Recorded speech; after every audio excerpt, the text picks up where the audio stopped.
Marcus Chen wiped grease from his hands with a rag that had seen better decades, staring at the quantum drive housing he'd been rebuilding for the past 6 hours. The maintenance bay of orbital station Prometheus hummed with the familiar sounds of hydraulics and plasma welders, sounds that had been his lullaby for 15 years. Yesterday, his biggest concern had been whether the coffee dispenser in Section C would finally give up its ghost. Today, he held the activation codes for the Thanatos, humanity's last hope and greatest nightmare rolled into 1 kilometer-long package of concentrated destruction. The irony wasn't lost on him. Marcus had spent his entire adult life keeping things running, fixing what others broke, maintaining the delicate balance that kept 50,000 souls breathing in the cold vacuum of space. Now, the fate of humanity's survival rested on his calloused hands and his intimate knowledge of systems that everyone else had dismissed as routine maintenance. The Zephyrian fleet had arrived 3 days ago, their crystalline ships emerging from fold space like shards of broken starlight. First contact protocols had lasted exactly 14 minutes before the aliens made their intentions clear. Humanity was to surrender unconditionally or face complete extinction. No negotiation, no quarter. The Zephyrians had done this to 17 other species across the galaxy, each civilization's remains now serving as navigation beacons in their ever-expanding empire. Admiral Reyes had activated the Prometheus protocol immediately. The Thanatos, humanity's theoretical planet killer, had been designed in secret over the past decade, a ship so powerful it could crack worlds, built as the ultimate deterrent.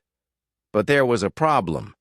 The ship's AI had been corrupted by a Zephyrian cyber attack, and the quantum processors that controlled its reality-warping weapons had been fried beyond repair. That's where Marcus came in. He'd been the one to discover that the Thanatos' backup systems could be manually operated. If someone understood the fundamental principles of quantum mechanical engineering and didn't mind the fact that manual operation had a 97% chance of killing the operator.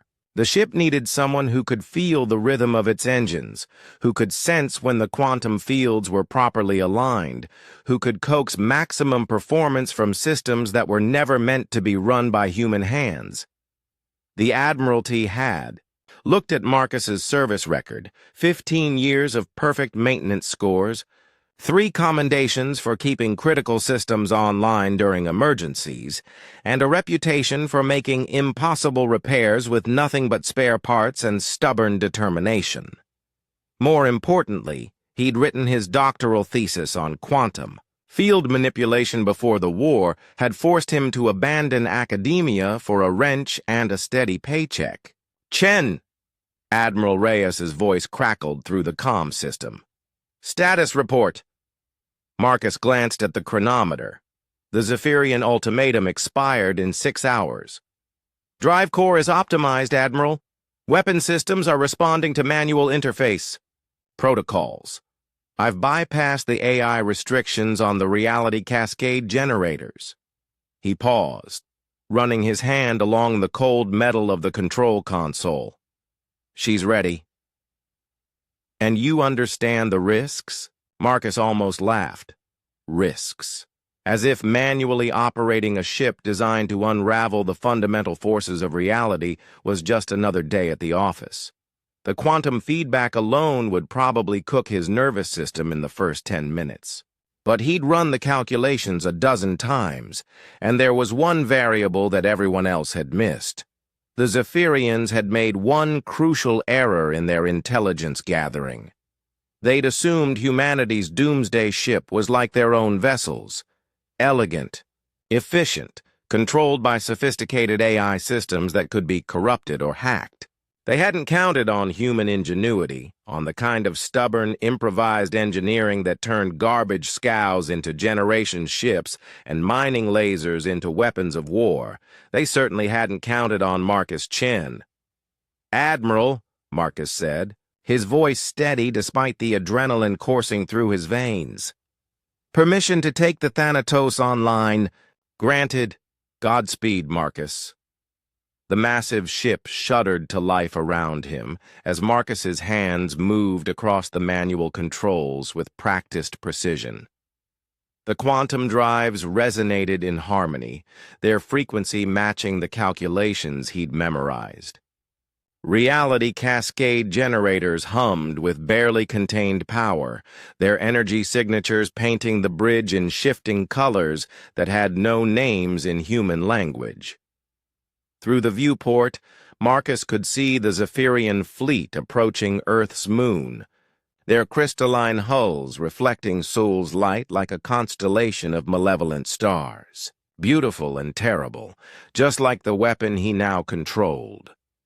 The Thanatos moved through space like a predator, its impossible geometry bending space-time around its hull. Marcus felt the ship's power flowing through the manual interfaces. Raw, quantum energy that responded to his touch like a living thing. This was what he'd been born for, he realized.